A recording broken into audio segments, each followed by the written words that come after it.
of November 2025, my brother Taduh Haro, studying in 7th standard of Sainik School, Ruksin, Arunachal Pradesh, who was only 12 years old, was declared not alive anymore. The school authorities informed us that he was missing for his morning PT, and when they started looking for him after a few hours, they found his body a few hundreds of meters away from the school building within the school campus, and it has been assumed that he has committed suicide by jumping off from an overhead water tank, which is about 3 to 4 stories tall for a building. When our family went to the hostel in the evening to collect his belongings, his classmates or his dorm mate informed us that the night before, on the 31st of October 2025, a group of senior students came to the class 7 dormitory and ragged everyone in the dorm. There were 11 students, 8 students from standard 10 and 3 students from standard 8. 11 students allegedly came to the class 7 dormitory after 11 p.m. when their lights are supposed to be off, in the absence of any authority or warden, and ragged all the students in the dormitory. And after they were done, apart from my brother, they told all the other students to cover their heads with blanket and to not look further, and that my brother was taken to the class 10 dormitory alone, where we do not know what happened within those closed doors. His dorm mates do not recollect when or if he came back from the 10th dormitory.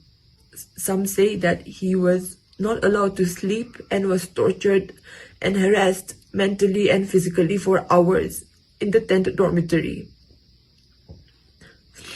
Some even say that he was forced to write it down and to say it out loud in front of everyone that he is a thief because he took some books from the seniors without permission, and that he was even threatened that they're gonna make a video of him and make it public next day on the morning assembly and viral on the internet, that Miss Arunachal's brother does such lowly things and that is a thief. I never thought that my name could ever be any sort of burden to my brother.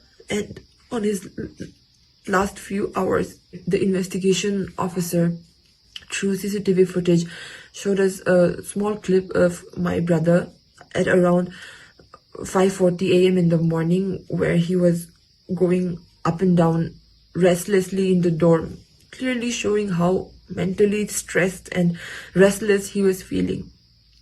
And he was also seen going into a classroom and writing down a note, and he tore the paper afterwards, but when it was obtained by the police, his last words were, "Seniors tortured me a lot and I don't know what I will do now."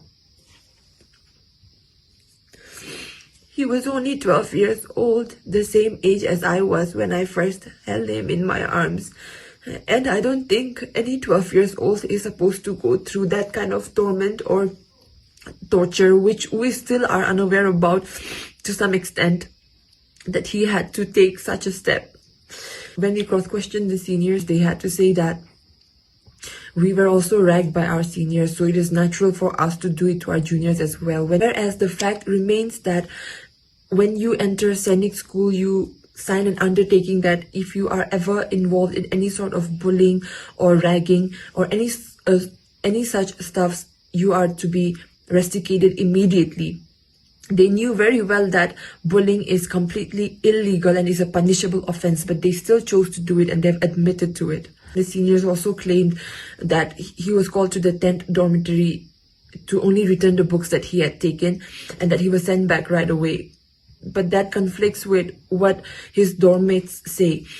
And I know my brother, he was a very bright, brave and smart kid, and I don't think this small punishment that the seniors claim would have pushed him to this extent to take his own life. There was much more happening to it that we still do not know. We could not ask a lot of questions because we went there just to collect his things.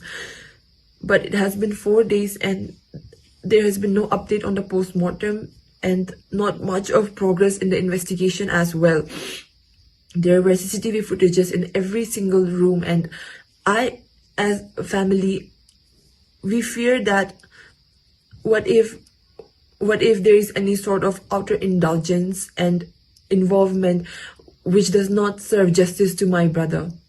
As we know all the names of the accused, I am a daughter of this state, and I plead to every single person watching this to help me serve justice for my brother, because I have lost my brother today, but it could have been anyone, and it can be anyone in the future if we